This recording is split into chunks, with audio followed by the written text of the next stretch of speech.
Hello देशवा वालों मैं हूं अवंती। और अगर आप ही चाहते हो इस लेसन को जल्दी से जल्दी खत्म करने को तो आप 20 मिनट से भी कम समय में इसे कंप्लीट कर सकते हैं। इसमें हम पढ़ेंगे बस 5 टॉपिक्स। चलिए शुरू करते हैं इसे कहानी की तरह।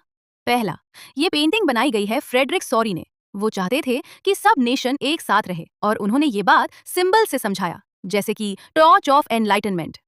आगे सबसे जरूरी पार्ट कि फ्रेंच का रेवोल्यूशन कैसे हुआ, ये पॉइंट याद रखना। एक, ला पैट्री और ला सिटवेन जो दर्शाता है फादरलैंड और सिटीजन। दो, उन्होंने न्यू ट्राई कलर फ्लैग बनाया रॉयल स्टैंडर्ड दर्शाने के लिए। तीन, नए गाने और राष्ट्रगीत बनाए। चार, यूनिफॉर्म सिस्टम ऑफ मेजर। पांच, उन्होंने प्रिविलेज सिस्टम बंद कर दिया। नेपोलियनिक कोड 1804 ये काफी बार पूछा जाता है। 1, उसने जन के आधार पर सुविधाएं बंद की। 2, उसने पेजेंट्स को लैंडलॉर्ड से आजाद किया। 3, उसने ट्रांसपोर्टेशन और कम्युनिकेशन सिस्टम्स को अच्छा किया। 4, पर उसने एडमिनिस्ट्रेटिव चेंजेस किए और टैक्स और सेंसरशिप बढ़ाई। दूसरा topic, making of nationalism in Europe. देखो गाइस, नेशनलिज्म मतलब जब नेशन के प्रति लगाव या मन में प्रेरणा उत्पन्न हो। इधर मिडिल क्लास लोग बढ़ गए थे और जो तुम्हारे जैसे एजुकेटेड लोग थे उनमें से लिबरल यानी जो फ्रीडम के लिए लड़ रहे थे उन्होंने नेशनलिज्म का आइडिया लाया। अब टॉपिक है लिबरल नेशनलिज्म। लिबरल का अर्थ होता है फ्री। जब ये इकोनॉमिक स्फीयर में आता है तब इसका अर्थ होता है मार्केट का फ्री होना, यानी उस पे कोई पाबंदी ना हो। जब यही पॉलिटिक्स में आता है तो इसका अर्थ होता है गवर्नमेंट बाय कंसेंट, और यही इसका अर्थ इक्वालिटी और सफरेज मतलब राइट टू वोट भी है। New conservatism.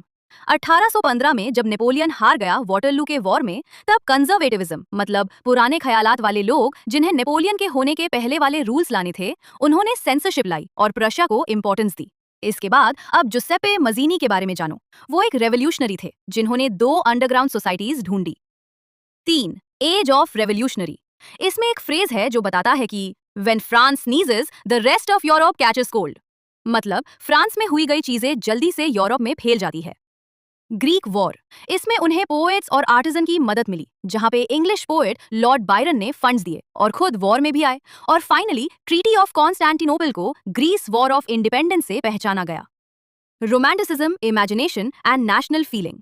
इसमें बताया गया है कि कैसे ना सिर्फ साइंटिफिक लॉजिक पर फीलिंग्स और इमोशंस भी नेशनलिज्म का हिस्सा है, जैसे कल्चर, सॉन्ग्स और आर्ट। लैंग्वेज और local folklore. 1848 revolution of liberals and 1830 hardship. लोगों ने कॉन्स्टिट्यूशन, लिबरलिज्म और नेशनलिज्म की मांग की और पॉपुलेशन बढ़ गया और उन्हें क्रॉप फेलियर का सामना करना पड़ा इंडस्ट्रियलाइजेशन के साथ। तब वर्कर्स, विमेन और लोगों को लगने लगा कि यहाँ कुछ राइट्स और नेशनलिज्म होना चाहिए।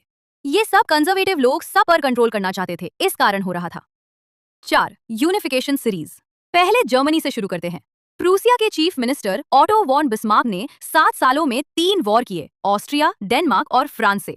तब वो यूनिफाइड हो गए और 1871 में काइजर विलियम को राजा घोषित कर दिया गया। इटली, ये 7 टुकड़ों में बटी थी, जिसमें चीफ मिनिस्टर कावूर ने पहले नॉर्थ साइड ऑस्ट्रियन फोर्सेस को हराया, फिर साउथ पार्ट में गैरीबल्डी के मदद से 2 सिसिलिस को हराया, फिर जो पोप्स थे उन्होंने खुद हार मान ली, फिर 1861 में विक्टर इमैनुअल को राजा घोषित कर दिया गया। ब्रिटेन, यहाँ 4 ग्रुप्स थे, स्कॉट, इंग्लिश और वेल्श, और क्रिश्चियन 2 टाइप्स के थे, प्रोटेस्टेंट्स और कैथलिक्स।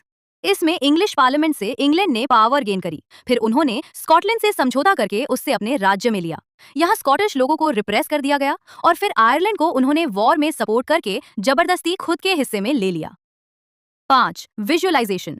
यहाँ 2 पेंटिंग है, मैरियान और जर्मानिया, जो फ्रांस और जर्मन के सिंबल्स हैं, जहाँ जर्मानिया हीरोइज्म और पावर दर्शाती है और मैरियान लिबर्टी और यूनिटी। हम नेशनलिज्म और इंपीरियलिज्म एक शॉर्ट वीडियो में समझेंगे। Thanks for watching the video. मिलते हैं अगले वीडियो में नेशनलिज्म इन इंडिया। तब तक टेक केयर, बाय बाय।